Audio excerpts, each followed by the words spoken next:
माजी महापौर अब्दुल मलिक यांच्यावर गोळ्या झाडणाऱ्या दोघा संशयितांना पोलिसांनी अटक केली आहे. त्यामुळे पोलिसांनी केलेल्या कौतुकास्पद कामगिरीची चर्चा होत असताना दुसरीकडे मालेगाव विधायक समिती, सार्वजनिक सुविधा समिती, हिंदू मुस्लिम एकता संघटनेने अप्पर जिल्हाधिकारी यांना मालेगाव शहरात एकूणच घडत असलेल्या घटनांविरोधात निवेदन दिले. यावेळी निखिल पवार, जमील क्रांती, सोहेल यांनी परखड विचार व्यक्त केले. गँगवॉर घडत आहे, त्यामुळे शहराची कायदा सुव्यवस्था आणि शांतता धोक्यात आलेली आहे. याचा निषेध व्यक्त करण्यासाठी आम्ही मालेगावकर विधायक संघर्ष समिती, सार्वजनिक नागरी सुविधा समिती आणि हिंदू मुस्लिम एकता संघटना यांच्या वतीने आज अप्पर जिल्हाधिकारी महोदय यांना निवेदन देण्यात आलं. मालेगाव शहर हे शांतताप्रिय नागरिकांचं शहर आहे. गेल्या 20 वर्षामध्ये मालेगाव शहराची प्रतिमा बदलण्याचा प्रयत्न मालेगाव शहरातल्या सर्वसामान्य शांतताप्रिय, उद्योगप्रिय नागरिकांनी केलेला आहे. परंतु गेल्या 1-2 वर्षामध्ये मालेगाव शहरात मोठ्या प्रमाणावर गँगवॉर घडत आहेत. जमिनीच्या कारणांवरून शहरामध्ये वातावरण तापत आहे.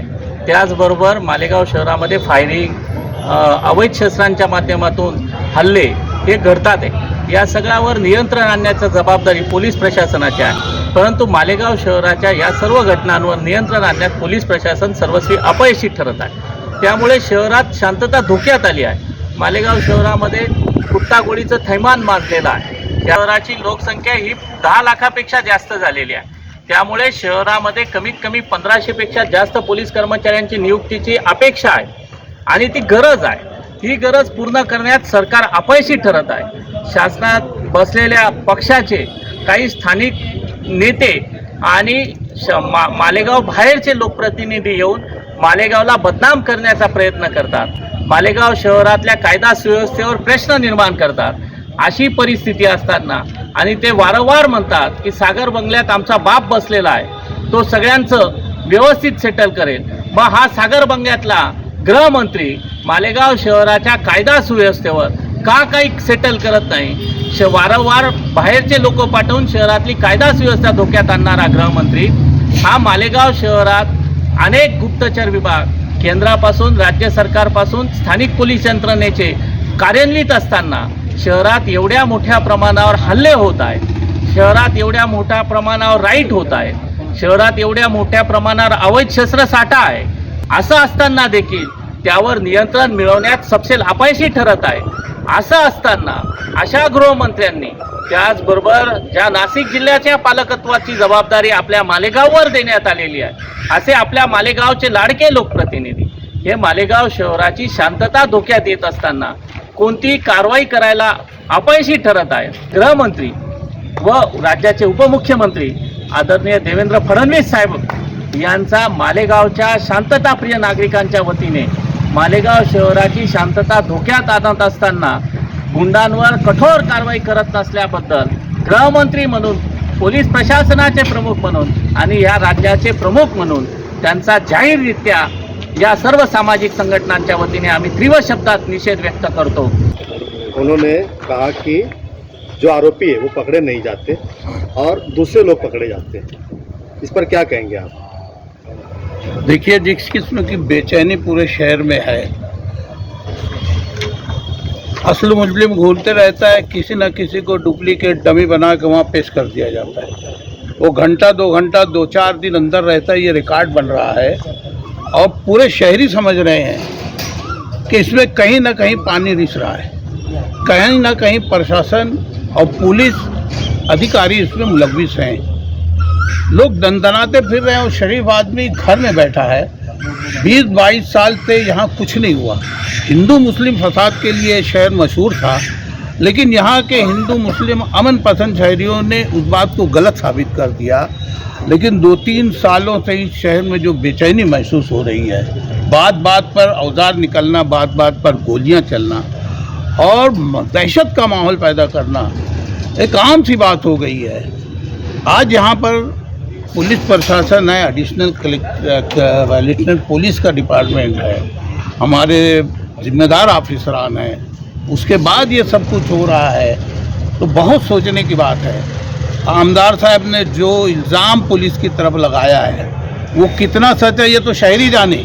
लेकिन बेचैनी तो बहरहाल पूरे शहर में महसूस हो रही है कि गए 2-3 सालों में यहाँ पर नशा और गोलियाँ बिकने में दिन ब दिन इजाफा हो रहा है, औजार मिलने में, रिवाल्वर कट्टा मिलने में इजाफा हो रहा है, गोलियाँ चलने में, झगड़ा होने में बराबर इजाफा हो रहा है, और इसमें कहीं ना कहीं ज़मीन का लेन देन, लोगों की झगड़े की बात, लोगों से हफ्ता वसूली वगैरह की जो बातें हैं वो कहीं ना कहीं इसके पीछे छुपी हुई है। पुलिस को इसको बहुत गौर से देखना चाहिए। कल की जो घटना हुई है हम इसका बराबर निषेध करते हैं। सियासी लोगों पर जिस ढंग से ये सब हो रहा है, पिछले दिनों इसराइल इस्सू के साथ हुआ, अभी मालिक के साथ हुआ, इसके पहले भी खलील दादा पर गोलियां चली वगैरह वगैरह, ये सब बातें जो है कल की जो घटना हुई जी वो दोनों तरफ से हुई।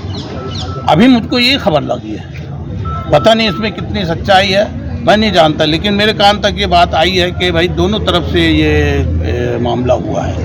कितनी सच्चाई है ये तो फिर आगे ही जान सकेंगे। मुफ्ती साहब ने ऐसा आपको लगता है क्या कि ये बात बोलने में 5 साल लगा दिए? देखिए, हर आदमी का अपना अपना सियासी कैरियर होता है, हर कोई न्याय अहमद नहीं है। जो बात है कहने की सरेदार कहे है, कहने वाले को कहने में भी कुछ वक्त लगता है। आज वो पुख्ता सियासतदां हो गए हैं, कल नहीं थे, लेकिन जिस ढंग से आज उनकी बातें आ रही हैं, अब उनमें हौसला और हिम्मत जुमले उन्होंने कल जो कहा वो सियासी जुमले या शहर के लिए हो सकता है, लेकिन इसकी ज़रूरत भी है।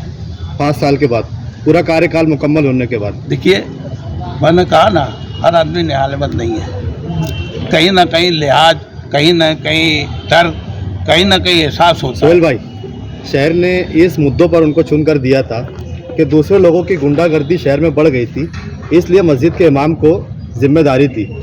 क्या आप मानते हैं कि ये 5 साल में क्राइम सबसे ज़्यादा बढ़े हैं? नहीं, ऐसा नहीं है।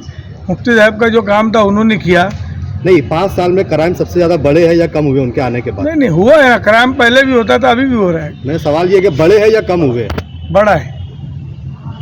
क्या मानते हैं आप जिम्मेदार एमएलए को? नहीं, बिल्कुल नहीं। क्या उनका पुलिस पर दबाव नहीं है? वो न्यायालय मत, जैसे जमील करांती साहब ने बोले ना, हर शख्स को न्यायालय मत नहीं है, तो वो मान सकते हैं, वो सही बात है। मतलब न्याय अहमद कैसे हम एमएलए नहीं हो सकता? किसी को निशाना थोड़ी बना सकते। हर सियासी, हर पॉलिटिकल आदमी अपने हिसाब से काम कर रहा है और करेगा। सिर्फ सियासत कर रहे हैं, नहीं, शहर के लोग काम मर कर रहे रहे हैं हैं तो ना। मरे, गोली चले, कुत्ता गोली आए, गांजा बिके, चरस बिके, अफीम बिके। उस पर तो हम भी खिलाफ है और तमाम पॉलिटिकल लोग भी खिलाफ है। 5 साल में एक भी आंदोलन नहीं मुफ्ती साहब का इसके खिलाफ में? ऐसा नहीं है। आंदोलन करने के लिए कोई जगह थोड़ी है। अभी जो हो रहा है क्राइम, जहाँ बोलना है वो बोलते हैं।